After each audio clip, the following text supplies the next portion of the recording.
Good morning, all of you. I, Dr. Hemant Zadav from Chhatrapati Shivaji Maharaj College of Engineering, Ahmednagar, welcomes all of you for online lecture series on the basic electronics for the first year diploma computer engineering students. Our today's topic is field effect transistors. In last lecture, we already seen the what is the transistors, what are the unipolar and what are the bipolar transistors, why they are called the BJTs, what is the bipolar, what is the junction, why they are called the junction transistors.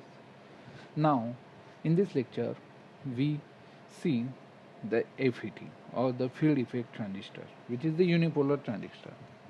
The field effect transistor uses the voltage that is applied to the input terminal, which is called the gate to control the current flowing through them, resulting into the output current being proportional to the input voltage, as their operation relies on the electric field generated by the input gate voltage. This device is called as the voltage operated device. The field effect transistor is a three terminal unipolar semiconductor device as we see in the figure, but it having the many similar characteristics with the BJT transistors.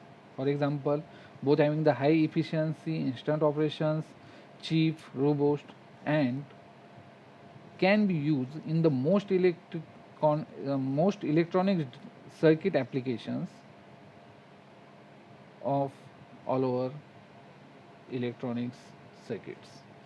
Field effect transistors can be made much smaller than an equivalent BJT transistors, and along with their low power consumption and power dissipations makes them ideal for the used in the integrated circuits such as the CMOS range of digital logic chips and others. The field effect transistors, that is the FET, has one major advantage over its standard BJT transistor in that their input independence is very high, while the BJT is comparatively very low. This very high input impedance makes them very sensitive to input voltage signals, but the price of the high sensitivity also means that they can be easily damaged by the static electricity. The FET is mainly divided into the two types. One is the JFET and second one is the MOSFET. That is the there are the two main types of the field effect transistors. That is the junction field effect transistors, we can call it as the JFET, and the insulated gate field effect transistors or the IGFET, which is more commonly known as the standard metal oxide semiconductors field effect transistors or MOSFETs. Out of the two types, today we can see the JFET. The JFET is the junction gate field effect transistor. Normal transistor is a sorry a normal transistor is a current control device which needs current for the biasing, whereas JFET is a voltage control device. Same like the MOSFETs, as we have JFET has a three terminals. One is the gate, source, and the drain.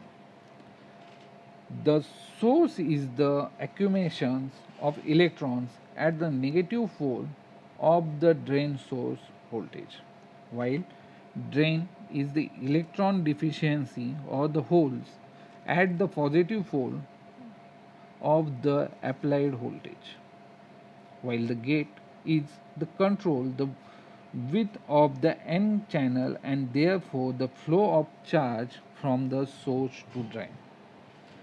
The field effect transistor is a three terminal device that is constructed with no PN junction within the main current carrying path between the drain and the source terminals. These terminals correspond in the function to the collector and emitter respectively of the BJT transistors. The current path between these two terminals is called as the channel, which may be made of either a p-type or the n-type semiconductor materials. The control of current flowing in the channel is achieved by varying the voltage applied to the gate.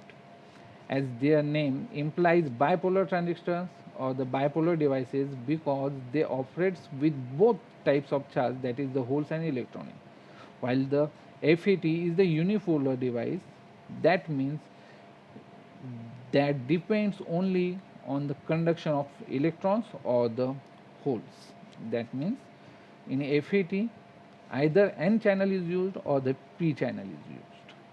The JFET is an essential component for the previous level voltage operation controls in the analog electronics. We can use the JFET as the voltage control registers or as a switch or even make and the amplifier using the JFET. It is also an energy efficient version to replace the BGTs. JFET provides the low power consumptions and the fairly low power disemptions, thus improving the overall efficiency of the circuit. It is also provide a very high input impedance, which is major advantage over the BJT. We remember from the previous lecture that there are the two basic types of bipolar transistor constructions, that is the NPN and PNP, which is basically describe the physical arrangement of the p-type and n-type semiconductor materials from which they are made. There is also true of FETs, as there are also two basic classification of the field effect transistors called the N-channel JFET and the P-channel JFET.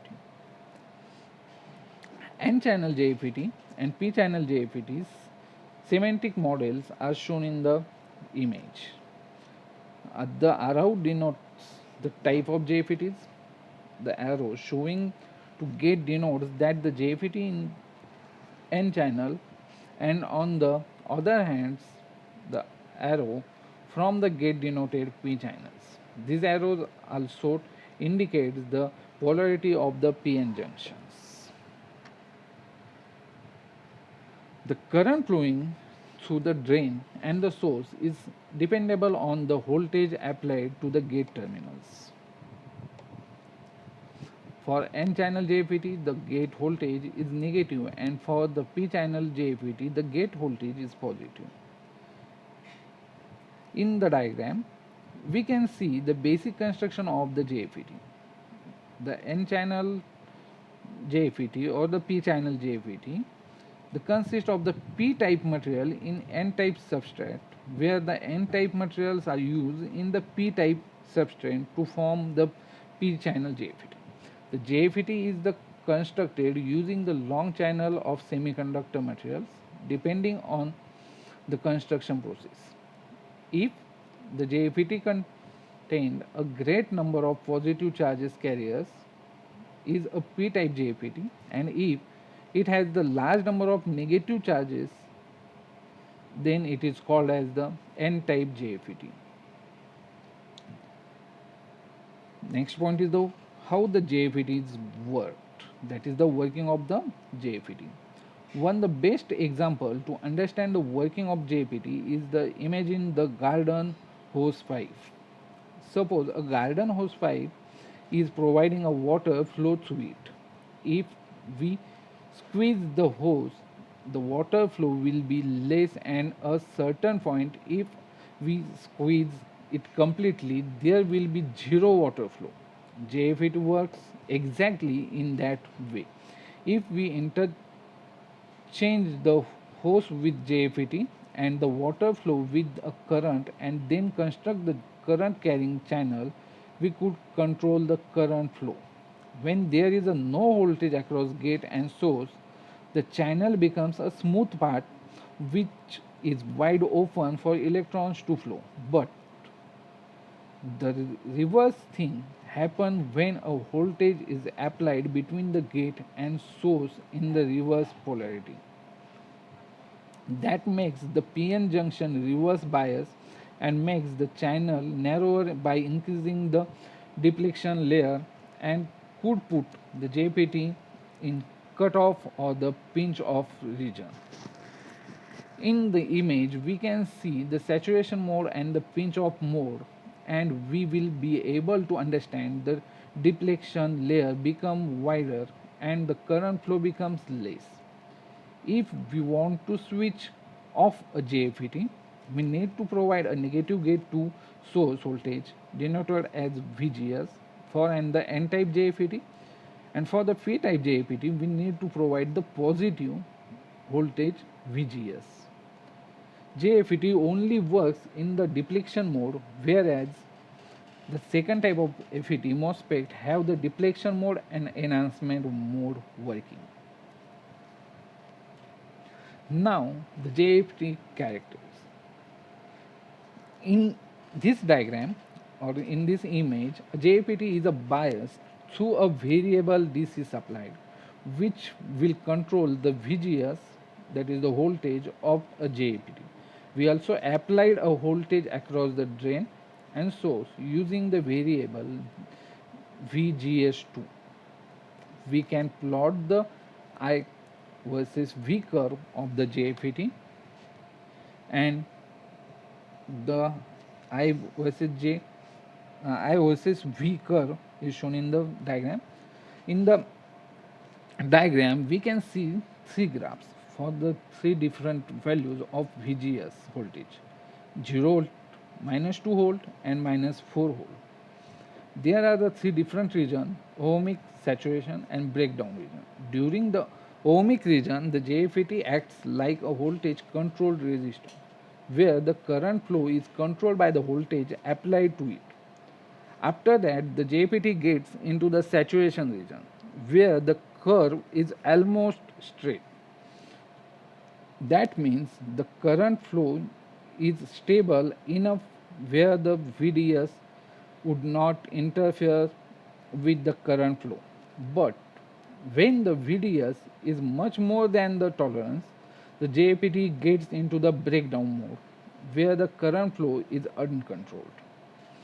This is IV curve is almost the same for the P channel also, but there are the few difference exist. The JFET will go into a curve mode when the VGS and pinch voltage or the VP is same.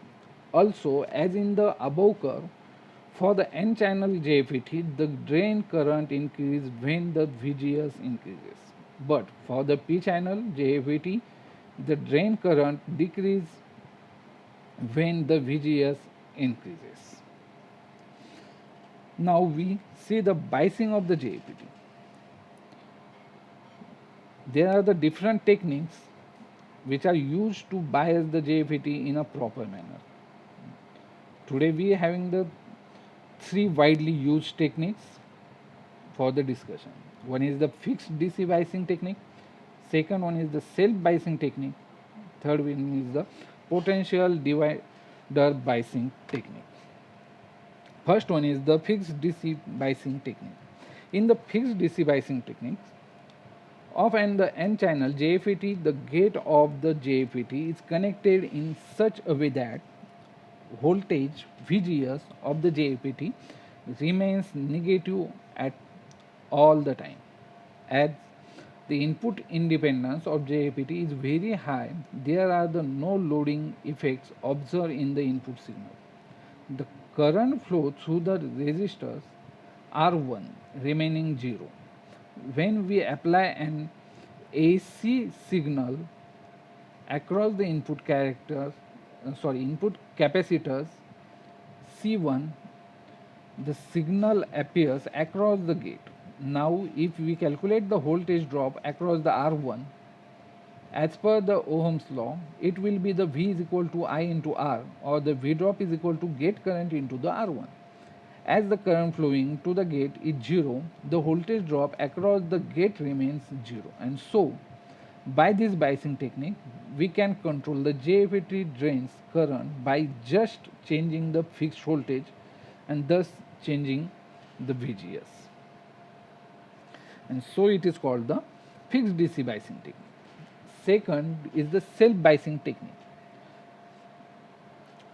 The circuit of the self biasing technique is seen in diagram where a single resistor is added across the source pin. The voltage drop across the source resistor R2 creates the VGS to bias the voltage. In this technique, the gate current is zero again. The source voltage is determined by the same Ohm's law, V is equal to IR. Therefore, source voltage is equal to drain current into the source resistors. Now, the gate to the source voltage can be determined by the difference between the gate voltage and the source voltage. Since the gate voltage is 0, the VGS is equal to 0 minus gate current into the source resistance. Thus, there is no external bias source is needed and the biasing is created by the cell, and so it is called the self bias technique. Last one is the potential divider biasing, which is again circuit shown in the image or the diagram. In this technique, and the additional resistance is used and the circuit is slightly modified from the self biasing technique. A potential voltage divider using R1 and R2 provide the required DC biasing for the JFET. The voltage drop across the source resistors is needed to the large than the resistor divider gate voltage. In such way, we can remain negative voltage of VG, and so it is called the potential divider biasing. And last one is the voltage current curve for the output characteristics of the JFET. The voltage VG we can see in the graph applied to the gate control the current flowing between the drain and the source terminals. The VG refers to the voltage applied between the gate and the source, while VDS refers to voltage applied between the drain and source. JFET is a voltage control device, and so no current flow into the gate. Then the source current, that is the IS, flowing out of the device equal the drain current flowing into it, and so therefore we can say that ID is equal to IS. The characteristics curves shown in the graph shows the 4 different regions of operations for the JFET, and these are the first one is ohmic region, second one is saturation region, third one is breakdown region, and fourth one is cutoff region.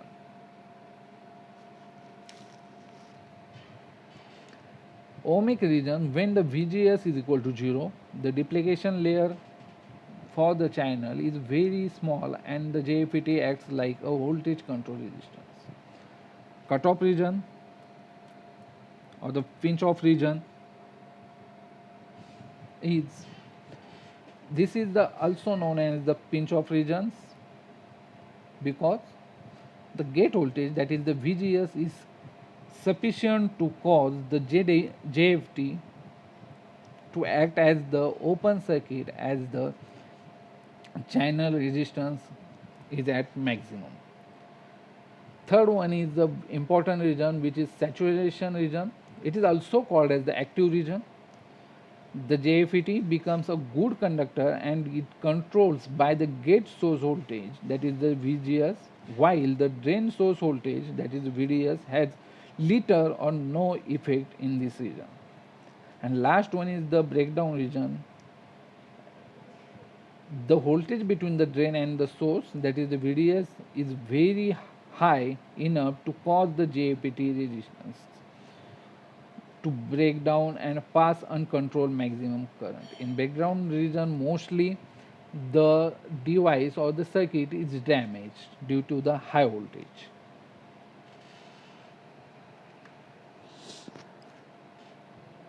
Thank you.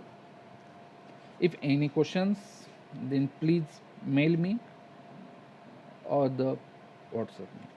Thank you.